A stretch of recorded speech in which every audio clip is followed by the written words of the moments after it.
आत्मा को।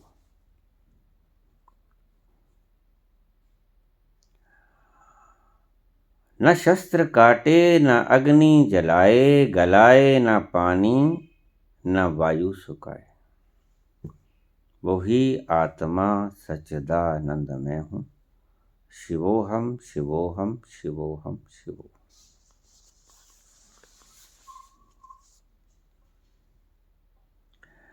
जो कट सकता था, जो गल सकता था, जो जल सकता था, जो सूख सकता था, जो सब कुछ हम वो मुर्दा यहाँ खत्म कर दिए, राख बन गई। उसकी हड्डियां उठा के गंगा जी में फेंका है। अब स्वर्ग बनाया काहे को है, इन मूर्खों से पूछो। नरक और स्वर्ग का निर्माण काहे किया? What's the purpose to make hell and heaven? ये जन्नत को और दोजख को बनाने का मतलब क्या है?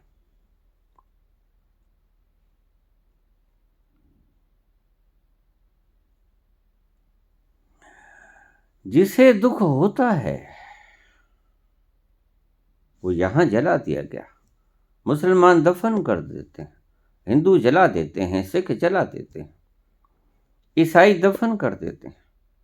जिसको दुख होता है, जो कट सकता है, जो जल सकता है, जो कट सकता है, जो सूख सकता है, जो गल सकता है, उसको हमने यहीं जला दिया या दफन कर दिया। तो फिर वहां जो यमदूत बैठे हैं कड़ाहे गर्म करके, वो क्या जक मार रहे हैं? क्या कर रहे हैं? जब कोई चीज जलती ही नहीं जो उनके पास जाएगी, उनके पास, तुम ये मान लो, पहली बात तो वहां जाती ही नहीं। मैंने ये सारे रास्ते फ्लोर लिए। कोई स्वर्ग या नरक जितने लाख करोड़ योजन पे इन्होंने बताया मौजूद नहीं।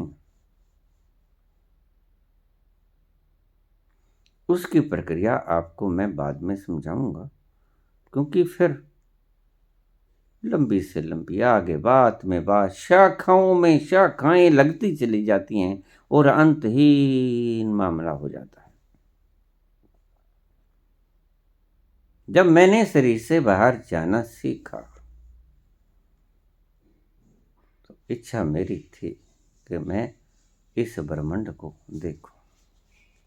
बड़ा सुंदर होगा, है भी सुंदर, देखने योग्य है। आप भी देखना चाहेंगे? मैं सिखा दूंगा आपको। स्वर्ग और नरक की जब मैंने पहुंचने की इच्छा की, एक बात आपको समझा दूं यहां। जब भी कोई व्यक्ति अपनी नाभि द्वार से निकलेगा, उसके साथ सिल्वर कॉर्ड जाएगी। सिल्वर कॉर्ड एक चमकता हुआ रस्सी, इसे कहते हैं रजत रज्जू। रजत कहते हैं चांदी, रज्जू कहते हैं रस्सी को। चमकती हुई रजत की तरह, चांदी की तरह एक रस्सी जो हमारी आत्मा के साथ बंधी रहती है, अटैच रहती है। जैसे गर्भ में बच्चा माता के साथ और नाल के साथ जुड़ा रहता है, बिल्कुल वैसे ही हमारा सूक्ष्म शरीर स्थूल शरीर से एक रजत रज्जू के साथ हर वक्त जुड़ा रहता है। और देखिए कुदरत की करामात, हम रबड़ ले लेते हैं। रबड़ को जब हम खींचते हैं तो एक लिमिट होती है उसकी खींचने की। एक लिमिट के बाद वो और ज़्यादा नहीं स्ट्रेच हो सकती। क्या होगा? अगर हम ज़्यादा स्ट्रेच करेंगे वो टूट जाएगी। लेकिन रजत रज्जू ऐसा लाजवाब धागा बनाया ईश्वर ने कि उसको कितने योजन, लाखों, करोड़ों, अरबों योजन तक ले जाओ, उसका ना तो साइज घटेगा ना वो टूटेगी। उतनी की उतनी लंबाई चौड़ाई, उसकी डायमेंशन में फर्क ही नहीं पड़ता। वो डायमेंशन का जिक्र मैंने तो शुरू किया था कि मैं आपको समझा सकूं रजत रज्जू के बारे में। जब आप किसी रबड़ को खींचते हैं तो उसकी डायमेंशन में फर्क पड़ जाता है, लंबाई, चौड़ाई, ऊंचाई। जब आप खींचेंगे तो लंबाई उसकी ज़्यादा हो जाएगी लेकिन मोटाई उसकी कम हो जाएगी, और एक वक्त ऐसा आएगा कि वो टूट जाएगी। लेकिन ऐसा रजत रज्जू के मामले में नहीं है, सिल्वर कॉर्ड के मामले में नहीं है। वो जितनी चाहे दूर ले जाओ आप, वो अपनी किसी तरह की डायमेंशन को लूज नहीं करेगी, ना ही लेंथ, ना ही ब्रेड्थ, ना ही हाइट। बिल्कुल उतनी ही मोटी रहेगी, उतनी ही लंबी रहेगी, उतनी ही चौड़ाई में रहेगी। ये एक ईश्वर की चमत्कार है। अगर आप अपनी नाभि से अपने शरीर को छोड़ दोगे, अभी पीछे एक सवाल आया था कि मेरे गुरु तो कहते हैं कि अगर आप ब्रह्मांड से निकल जाओगे, ब्रह्मरंध्र से निकल जाओगे, तो आप वापस आ सकते हो, इसीलिए ब्रह्मरंध्र से ही निकलना। और अगर आप गलती से नाभि द्वार से निकल गए तो वापस नहीं आ पाओगे। गलत है ये बात। किसी अज्ञानी के द्वारा फैलाया गया भ्रम है, उसने खुद अनुभव नहीं किया। किसी से सुना होगा, अपने गुरु से सुन लिया होगा, या उसके गुरु से, या किसी शास्त्र से पढ़ लिया होगा, लेकिन सत्य नहीं है। अगर आत्मा नाभि द्वार से निकलेगी तो प्रवेश कर सकेगी दोबारा शरीर में। अगर आत्मा ब्रह्मरंध्र से निकलेगी तो दोबारा प्रवेश करने का कोई स्थान नहीं, क्योंकि जैसे ही आत्मा ब्रह्मरंध्र से बाहर छलांग लेती है, जंप लेती है, उसका सिल्वर कॉर्ड टूट जाता है।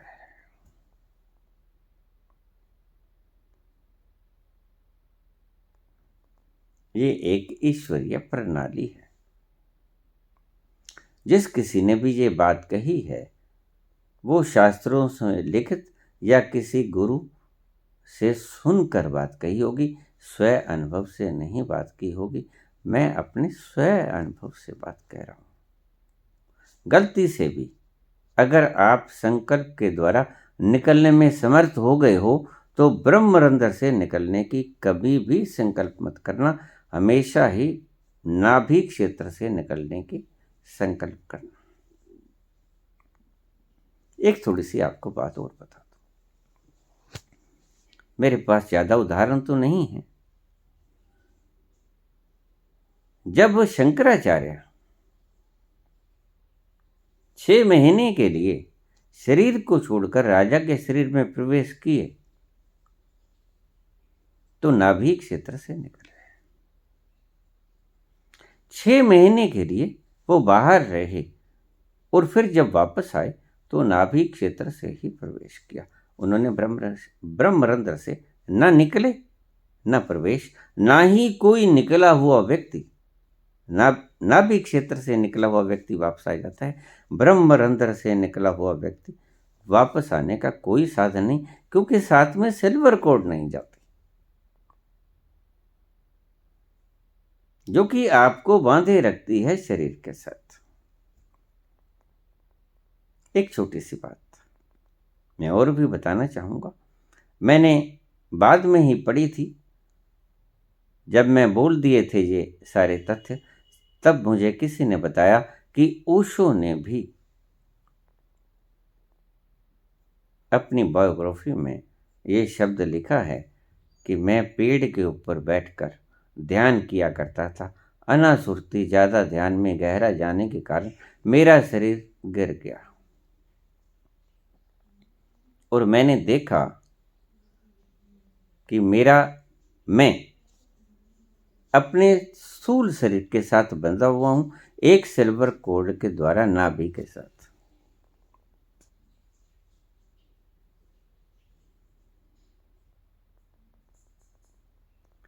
फिर कोई स्त्रियां आई, नेगेटिव पॉजिटिव हो जाता है, उसको हाथ लगाया तो वो अपने शरीर में वापस आ पाए।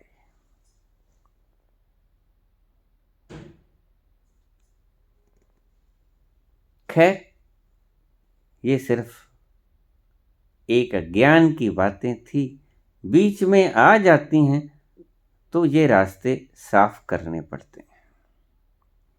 बात हमारी चल रही थी स्वर्ग नरक। स्वर्ग का क्षेत्र जो बताया गया है आपके धर्म ग्रंथों में, वो सूर्य से शुरू होता है, ध्रुव तारे तक खत्म होता है, सप्तर्षि मंडल बीच में लपेट लिया उन्होंने। लेकिन ऐसा नहीं, सूर्य से लेकर अगर आप यात्रा करोगे ध्रुव तारे की, आपको कोई स्वर्ग नहीं मिलेगा वहां।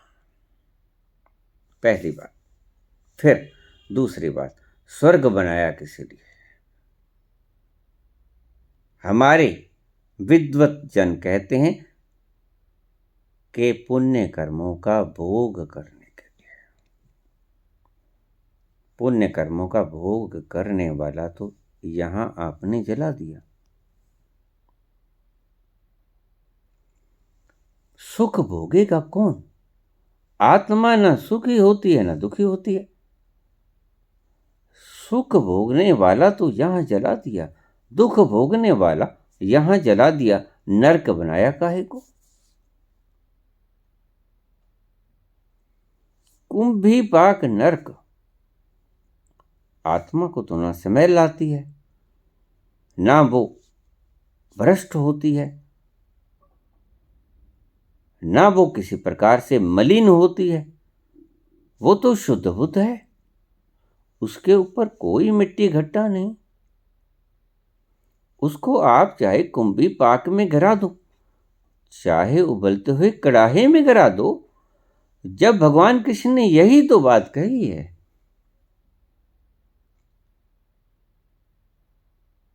नैनम दहती पावकः, जिस आग में आप डाल देते हो उसको,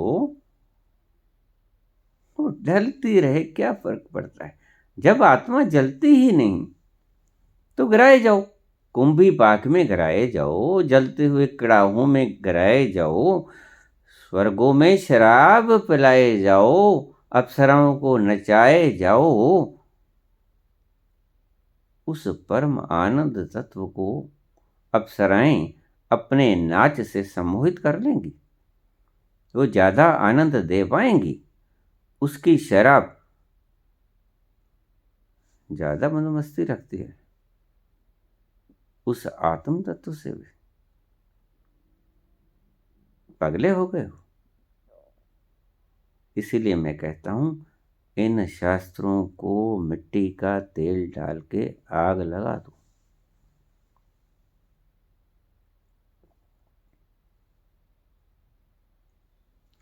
आत्मा में जो आनंद है, आत्म में जो आनंद है, वो झरनों की शराब में आनंद है। और बाहर की पी हुई शराब पिएगा कौन? आत्मा पिएगी। मुख तो आपने यहां फूंक दिया, पेट तो आपने यहां फूंक दिया, कौन पिएगा और कहां जाएगा पिया हुआ? ना पीने वाला मुंह है, ना जहां जाएगी वो उधर है। और नशा जिसको आता है वो दिमाग में आपने यहीं फूंक दिया।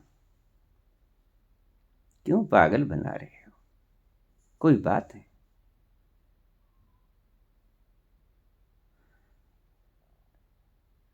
ऐसे दुखद मानसिक परिस्थितियों में आपको डालकर इन लोगों ने पागल बना दिया है। मैं तुम्हें सियाने नहीं कहता हूं, मैं अक्सर कहा करता हूं कि ये धार्मिक लोग शास्त्रों को पढ़कर अपने भीतर जमा देने वाले लोग जेल खानों में बंद होने चाहिए या पागल खानों में सड़ने चाहिए। ये मूर्ख हैं, ये पागल हैं। अपने ही शास्त्र तुम्हारे कहते हैं कि आत्मा नहीं जलती, और अपने ही शास्त्र तुम्हें कहते हैं कि आत्मा को कड़ाहों में जलाया जाता है। जला दो भाई, जब उसको कोई फर्क ही नहीं पड़ता। उसको खुशबूदार उपवन में ले जाओगे, उसको खुशबू नहीं आएगी, खुशबू नहीं आएगी। उसको गंदगी के भीतर मलमूत्र में पटक दो, कंबुई पाक नरक में पटक दो, उसको बदबू नहीं आएगी। उसको आप झरनों की शराब पिला दो, उसको आनंद नहीं आएगा। ना उसको पीने को मुखड़ा है, ना जाने को उदर है, ना चढ़ने को दिमाग है। कहाँ चढ़ेगी, किसको चढ़ेगी? इन पागलों का क्या किया जाए? कोई इलाज नहीं। इन पागलों का एक ही इलाज है, बहिष्कार, सिर्फ मात्र बहिष्कार। इन्होंने आपकी बहुत शक्ति व्यय की है। जो शक्ति आपको आपके भीतर उस तत्व तक पहुंचा देती, इन्होंने पागलपन में उलझा के आपका अति कीमती समय बर्बाद किया है। इन्होंने आपको ध्यान में जाने ही नहीं दिया। इन्होंने आपकी संबोधि छीन ली, और मैं संबोधि को छीनना सबसे बड़ा अपराध समझता हूं। सोए हुए को जगा देना बहुत बड़ा अपराध है। मैंने शास्त्रों में पढ़ा था। क्यों? क्योंकि शांति से मौत से पड़ा है। क्यों जगाते हो? सोए हुए को जगा देना इतना अपराध नहीं है। संबोधि से की क्षमता रखने वाले व्यक्ति को इन पापों के मूढ़ताओं के भीतर उलझा देना, इनका दंड क्या होना चाहिए आप खुद ही तय कर लीजिए। मैं आपसे कुछ नहीं कहूँगा। तथ्य मैंने उजागर कर दिए हैं तर्क समेत। अगर कोई व्यक्ति इन तर्कों को, तथ्यों को नकारने की हिम्मत रखता है तो बात कर ले।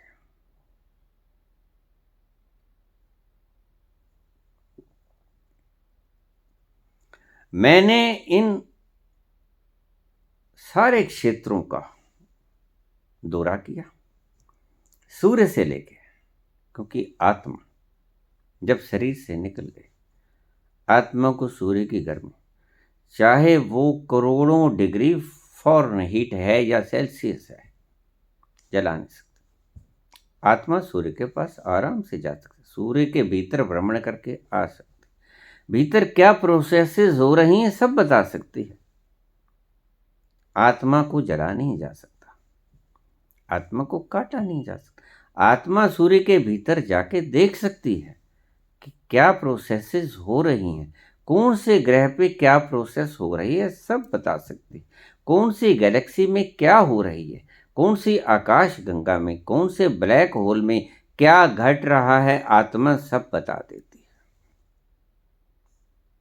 उसको कोई ऑब्स्टेकल नहीं, उसको कोई रोक नहीं सकता, उसको कोई टोक नहीं सकता। वो तत्व ही ऐसा है, खुद परमात्मा ही तो है, उसको रोकेगा कौन? अमर आत्मा सच्चिदानंदमय, उसको तुम शराब पिलाओगे? जन्नत की हद हो गई। हूरों का नाच दिखा के आत्मा को आनंद दोगे? कोई कम आनंद होता है आत्मा के पास जो आप हूरों का नृत्य दिखा के उसको और आनंद दोगे? उपनिषद में एक बहुत प्यारी बात कही है, बहुत प्यारी बातों में, विलक्षण बातों में, सुंदरतम बातों में एक बात ये भी है जो समझ से तो बाहर है, लेकिन उसका अर्थ बड़ा प्यारा है। और इस सृष्टि जिसका कोई और शोर नहीं, जहां कोई गणित काम नहीं करता, ऐसे ही शब्द होने चाहिए उसके लिए। लेकिन क्या करें, अगर उसके लिए ऐसे शब्द बरतेंगे तो आप कहेंगे बाबा समझ नहीं आया। तो मैं अक्सर तभी कहा करता हूं कि अगर तुम्हें कोई चीज समझ आ गई और तुमने कहा कि ठीक मुझे परमात्मा समझ आ गया, तो मैं कहूंगा कि नहीं, अभी आपकी समझ में नहीं आया, क्योंकि जो समझ में आ जाए वो परमात्मा नहीं होता। समझ में गणित आता है, ईश्वर नहीं। गणित समझ में आ जाएगा, ईश्वर समझ में नहीं आएगा। ओम पूर्णमदः पूर्णमिदं पूर्णात्, वह पूर्ण है, पूर्ण था, पूर्ण रहेगा। ओम पूर्णमदः पूर्णमिदं पूर्णात् पूर्णमुदच्यते, पूर्णस्य पूर्ण में से पूर्णमादाय, अगर पूर्ण निकाल लिया जाए, पूर्णमेवावशिष्यते, पूर्ण ही बाकी बच जाता है। अब आपकी खोपड़ी, आपकी क्या सभी की खोपड़ी फेल, आइंस्टीन फेल। अगर आपके पास 100 रुपये हैं, 100 निकाल लिए जाएं, कितने बचेंगे? आप कहोगे 0। लेकिन उपनिषद क्या कहता है? पूर्णमादाय पूर्णमेवावशिष्यते, पूर्णस्य पूर्णमादाय पूर्णमेवावशिष्यते, पूर्णस्य पूर्ण में से पूर्णमादाय, पूर्ण को निकाल लिया जाए, पूर्णस्य पूर्णमादाय पूर्णमेवावशिष्यते, पूर्ण ही बच जाता है। ये है परमात्मा। अब देखो आपकी समझ में आता है? नहीं आता ना? तो ये परमात्मा। तो इसीलिए मैं परमात्मा की परिभाषा ऐसे ही किया करता हूं, सब बोल के भी कह देता हूं कि नहीं, he is not only unknown, वह सिर्फ अज्ञात ही नहीं है कि जाना नहीं जा सकता। He is only not only unknown, वह सिर्फ जाना ही नहीं गया ऐसा नहीं है। ही इज आल्सो अननोनेबल, वह अज्ञेय भी है, वह जाना जा ही नहीं सकता आपके किसी भी तरीके के द्वारा।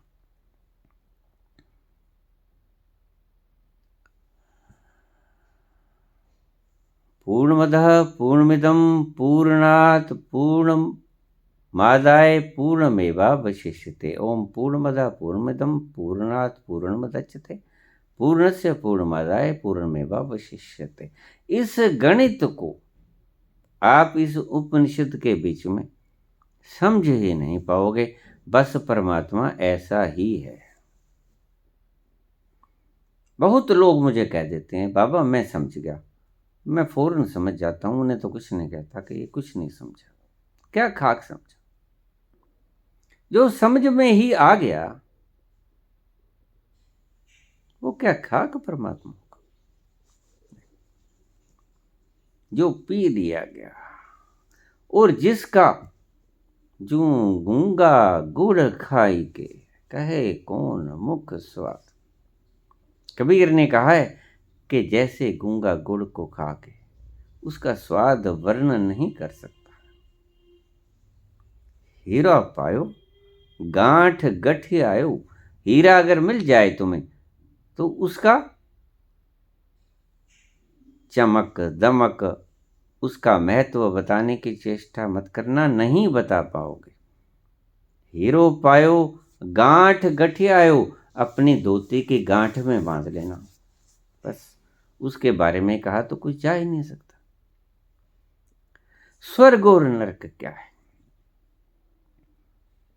मैंने बताया कि मैंने सभी क्षेत्र छान दिया, सूर्य से लेके ध्रुव तक कोई स्वर्ग नहीं, सप्तर्षि मंडल कोई स्वर्ग नहीं, कोई वहां सप्तर्षि मंडल का ऋषि बैठा तप नहीं कर रहा है। किसका दिमाग खराब? सूने रेत में बैठ के तब करेगा, फर्क ही हुआ ना। तो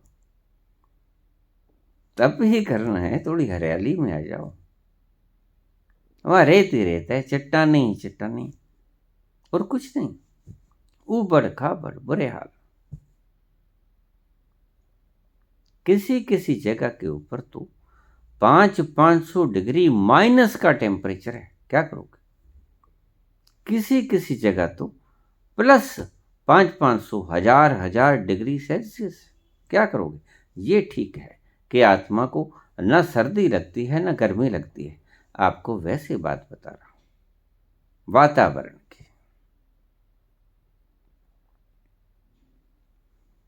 सूर्यमंडल से इन्होंने दूरी बताई स्वर्गलोक की 14 लाख योजन।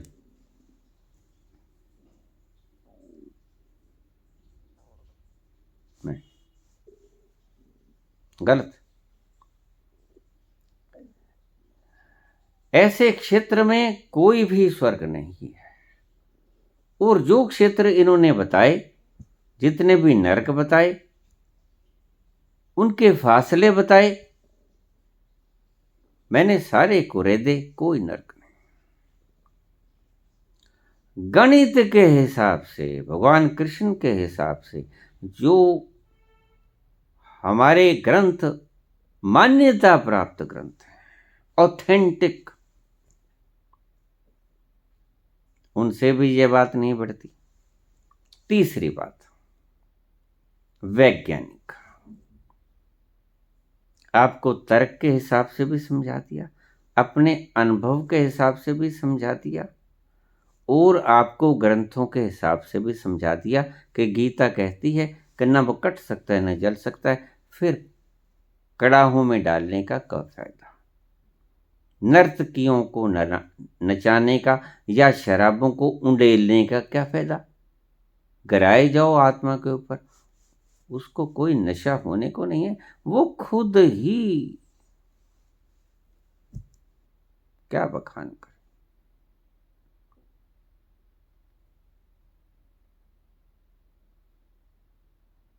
उसका सरूर ही निराला है, उसको कोई अलग से सुरूर नहीं चाहिए, उसको कोई अलग से अपनी सुधी बुद्धि खोने के लिए कुछ नहीं चाहिए। वो पहले ही जितनी सुधी बुद्धि आनंद मगन है, बस उससे ज्यादा तुम कर ही नहीं सकते। That is the ultimate. वो अंतरिम है, अंतिम है। तुम उसको ना घटा सकते हो ना बढ़ा सकते हो। मैं जब फिजिक्स पढ़ने लगा, मैंने किताब खोली, पहला शब्द लिखा था, matter can neither be created nor can be destroyed. ईश्वर की सृष्टि का मैटर ना तुम कम कर सकते हो ना तुम ज्यादा कर सकते हो। मैंने कहा फिर तुम कर कह सकते हो? फिर जब तुम कुछ कर ही नहीं सकते, फिर तुम हो काहे को? बस वी कैन ओनली इन्वेंट, कि ईश्वर की सृष्टि में उसने बनाया क्या है, उघाड़ के देख सकते हैं, इतना ही कुछ कर सकते हैं। और मालिक बने बैठे हैं। माल उसका जिसने क्रिएट किया, मालिक तुम। जिसने एक दूसरे से छीन के अपनी गोजी में डाल लिया, वो मालिक। उड़ जान प्राण तेरे फिर क्यों नहीं बोलदा, होमे वाली कुंजियां तू फिर क्यों नहीं खोलदा। कहां जाती है तेरी जेब? आपको पता है, कफन में जेब नहीं होती। चाहे वो किसी की भी हो। बड़े समझदार लोग होंगे जिन्होंने कफन में जेब नहीं लगाई, हाथ भी खाली होते।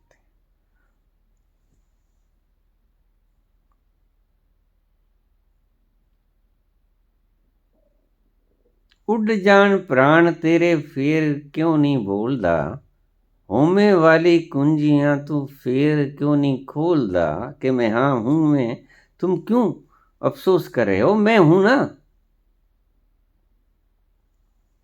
किथे तेरी आकड़ां ते किथे अभिमान होए, पलदा भरोसा कोई ना ऐसी तेरी जान होए। मिट्टी दिया बंदिया तू कादा करे मान होए, पलदा भरोसा कोई ना ऐसी तेरी जान होए। पलदा भरोसा कोई ना ऐसी तेरी जान होए।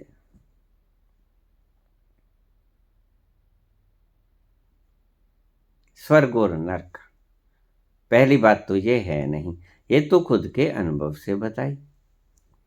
दूसरे, एक ही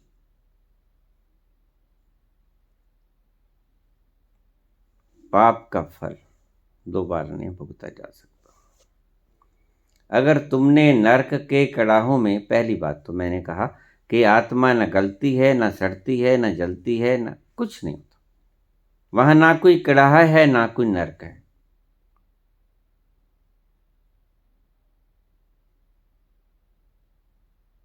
तीसरी बात, किसी भी कर्म का फल दो बार नहीं होता। अगर आपने कत्ल कर दिया, आपको 20 साल की सजा हो गई, आपने काट के बाहर आ गए, फिर नरक काहे जाओगे भाई, जब नरक तो आपने यहां भोग लिया। ये जो पीजीआई, एम्स, हॉस्पिटल्स में लोग हाहाकार मचा रखे हैं, दर्द हुए है, ये दुख क्यों?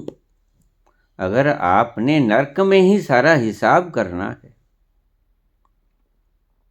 अगर आपने क़यामत के दिन ही मुर्दों को उठाकर उनका हिसाब करना है, तो ये हॉस्पिटल के अंदर जो आपने दर्द और दुख दे दिए वो काहे क्यों दिए? काटोगे उसको माइनस करोगे, ये सब बकवास, कोई साइंटिफिक वैज्ञानिक आधार नहीं। एक ही पाप कर्म का फल दो बार नहीं भोगा जा सकता, और एक ही पुण्य कर्म का फल दो बार नहीं भोगा जा सकता। आपने कोई पुण्य कर दिया, आपको उसका फल दे दिया, जिसे आप चलो स्वर्ग कहते हो, वैसे स्वर्ग जो है या नरक जो है, that is only state of mind. आप दुखी होते हो, क्या होता है, लपटों से जल रहे होते हो भीतर से, बाबा बहुत परेशान, मरे जा रहे हैं। ये क्या है? नरक नहीं। नरक अलग जाओगे, वहां कड़ाहों में अलग फूके जाओगे, यहां जेलों में अलग बंद होगे। क्या धमा चौकड़ी मचा रखी है इन लोगों ने। इन लोगों ने तुम्हारे वक्त को जितना खराब किया है। बुद्ध 6 साल में संबोधि को प्राप्त हो गए थे, इन्होंने लाखों साल तुम्हारे खराब कर दिए इसी उधेड़पुर में। अब वो हैं भी नहीं कि उनको दंड दे दिया जाए।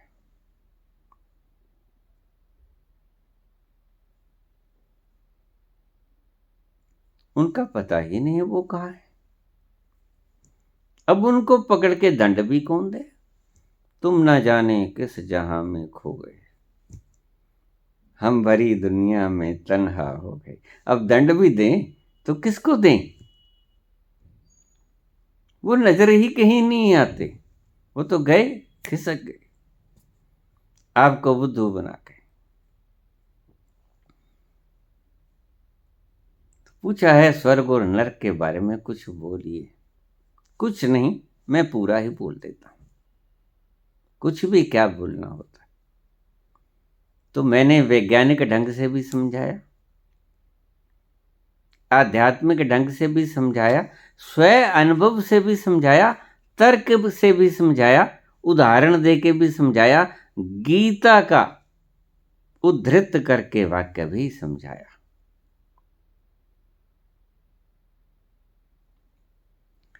जो भी आप कर्म करोगे आपके भीतर एक सुपर कंप्यूटर है, अनकॉन्शियस के भीतर स्टोर हो जाएगा। वो बीज रूप में विद्यमान होगा और जैसे ही वो फलीभूत होकर वृक्ष बनेगा और फल देगा, आपको वो फल भुगतने पड़ेंगे। सीधी सी कर्म की थ्योरी। नरक है, स्वर्ग है, वहां जाएंगे, तब तक तो बहुत देर हो जाएगी। जस्टिस तो मिला ही नहीं, जस्टिस डिलेड, जस्टिस डिनाइड।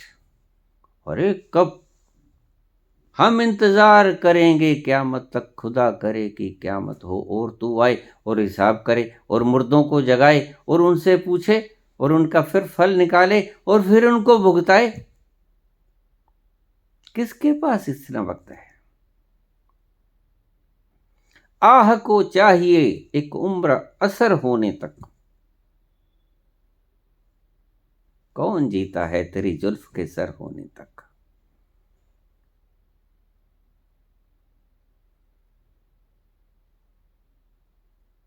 किसे पड़ी, तब तक लेटे ही रहेंगे बस। किन पागलों ने ये सिद्धांत बनाए और किन पागलों ने ये सिद्धांत माने,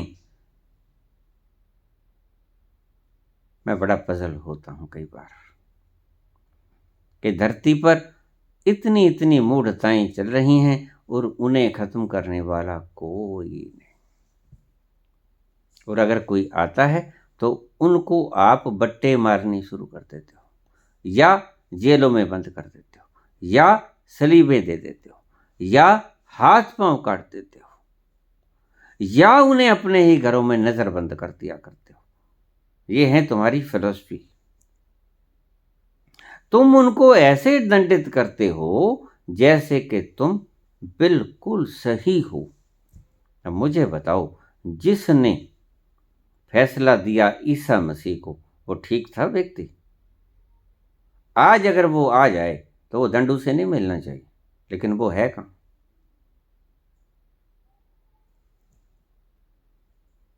जिसने मंसूर के हाथ पांव काटे, कसूर क्या था? अनल हक, मैं परमात्मा हूं, अहम ब्रह्मस्म। और है, जिन्होंने जाना है। तुम्हारा क्या छीन लिया उसने? उसने अपराध क्या किया? उसने अपना अनुभव बताया। अनुभव बताना तो कोई अपराध नहीं। कोई भी व्यक्ति अपना अनुभव बता सकता है। अब किसी को रात को स्वप्न आ जाए, वो सुबह उठ के बताए कि मुझे ये स्वप्न आया, ये अपराध है क्या? अगर किसी को अनुभव हुआ किसी बात का, वो अगर बता दे तो अपराध है क्या? मंसूर को अनुभव हुआ, अनल हक, मैं परमात्मा हूं, क्या अपराध हो गया? उसके हाथ पांव काट दिए गए तीखी तलवार के साथ, गर्दन उड़ा दी गई। अगर कोई व्यक्ति अपना अनुभव बताता है और गैर अनुभव वाले शास्त्र लिखने में कामयाब हो गए, यानी तुम्हारी बुद्धि मिट्टी पलीत करने में कामयाब हो गए। ऐसे मिट्टी पलीत की इन दुष्टों ने तुम्हारी आज तक, मुझे बहुत से कमेंट आ जाते हैं इन पहुंचे हुए ज्ञानियों के, इन एनलाइटेंड पर्सों के, रोज देखता हूं मैं कमेंट। बाबा जी ये ऐसा नहीं है, ये ऐसा है। मैं कहता हूं लो भाई, एक एनलाइटेंड और आ गया।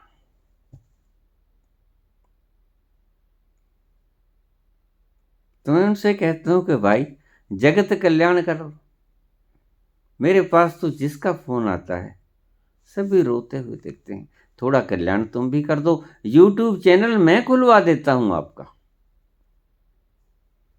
सबसे पहले सब्सक्राइब मैं कर दूंगा। लेकिन उस मूर्तिकार की भांति होती है जिसने एक चित्र लगा दिया था चौराहे में और कह दिया था कि अगर गलती हो तो वहां पर आप बता देना कि यहाँ गलती है, और शाम को चित्र गायब था, कांटे ही कांटे लगे थे। अपने मित्र से कहा ये कैसा हुआ, इतना प्यारा चित्र बनाया और सभी ने कांटे ही कांटे। उसने कहा नहीं मित्र, ऐसे करो, वैसा ही चित्र बनाओ और बीच में लगा दो, चौराहे के नीचे लिख दो कि जिस व्यक्ति को कोई गलती लगे वो कृपया तरमीम कर दे। ऐसा ही किया। शाम को देखा चित्र ज्यों का त्यों। तरमीम कौन करे? अब मैं कहता हूं, कोई कमेंट देता है, मैं कहता हूं कि भी तुम बता दो क्या है, तो चुप हो जाते। खुद का कोई अनुभव नहीं। अगर बताएंगे भी तो कहेंगे वराह पुराण में ये बात लिखी है, मत्स्य पुराण में ये बात लिखी है, भागवत सप्ताह में ये बात लिखी है। अरे भाई, भागवत सप्ताह भी कोई शास्त्र पढ़ने वाला शास्त्र है। मैं अब क्या बताऊं आपको? क्या कुछ भागवत सप्ताह में गुल खिलाए हुए मैं बताऊंगा तो शर्म आपको भी आएगी और हंसेंगे सुनने वाले भी। इसलिए चुप ही रहो तो ज्यादा अच्छा है। तुम्हारी दुकानदारियां चलाते रहो।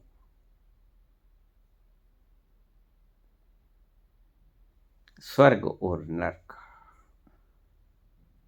सिर्फ आपको मूर्ख बनाने का, मूर्ख तो आप हो ही, क्षमा करना मूढ़ तो आप हो ही, आपको परम मूढ़ बनाने का एक षड्यंत्र है जो आज तक चल रहा है। शायद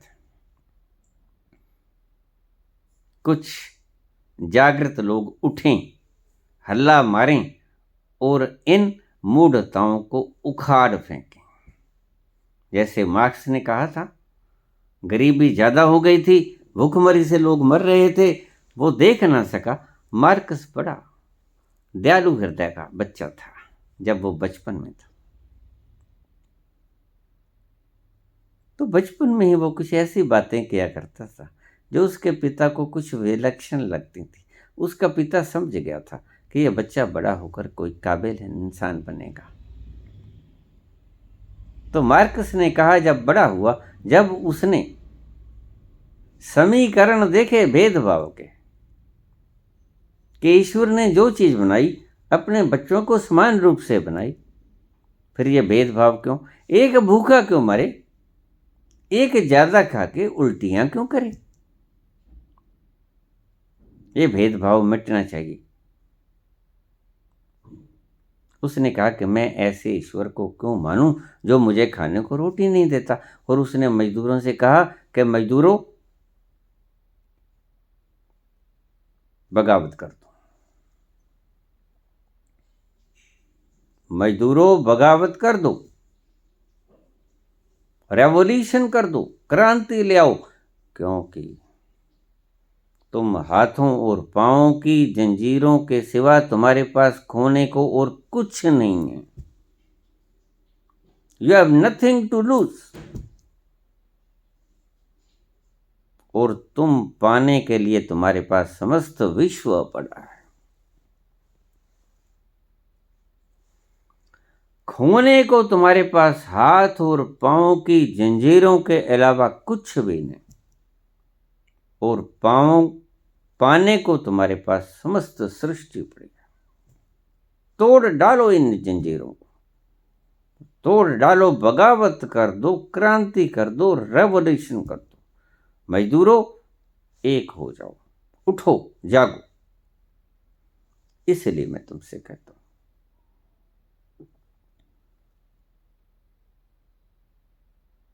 अगर सत्य होता तो मैं इनकी पूजा करता, लेकिन ये सत्य नहीं है, इसलिए मैं इनका तिरस्कार करता हूं। ये गलत है।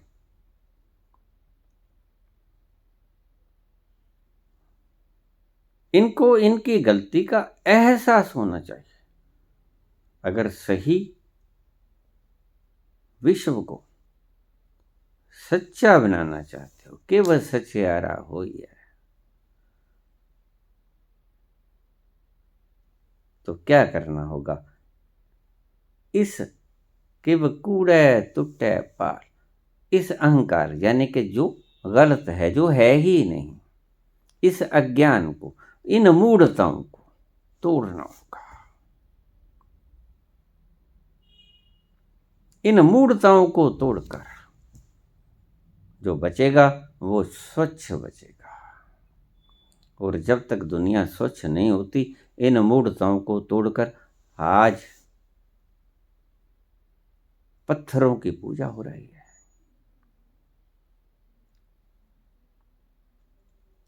माताओं को आज मूर्तियों को रजाया जाता है, घर बैठी हुई जन्म देने वाली माता को रुलाया जाता है।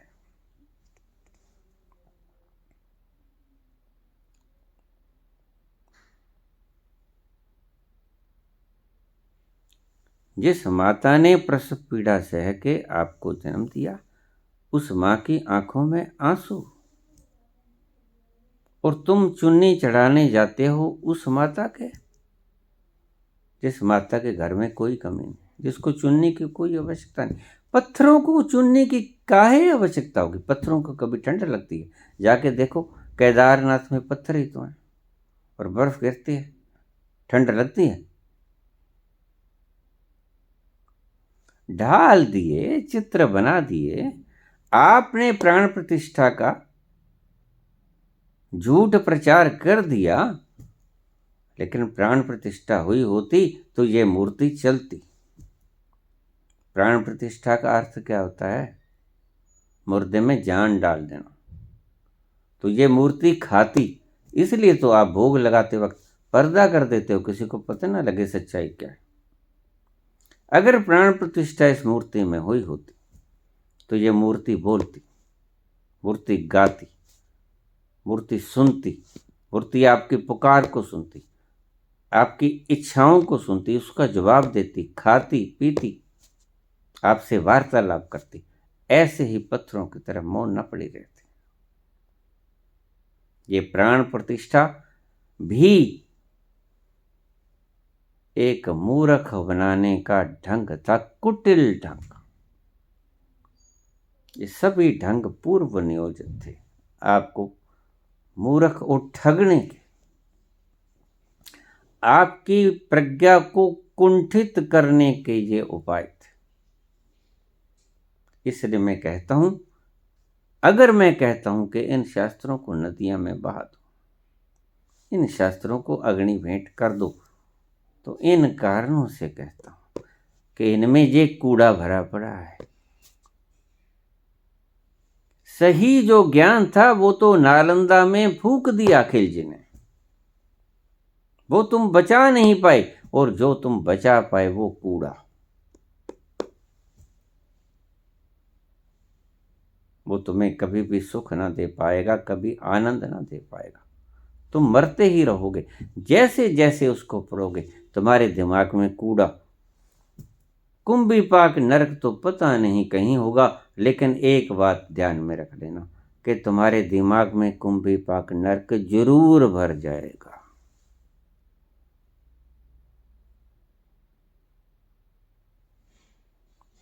स्वर्ग और नरक की महिमा मंडित मैंने कर दी। धन्यवाद।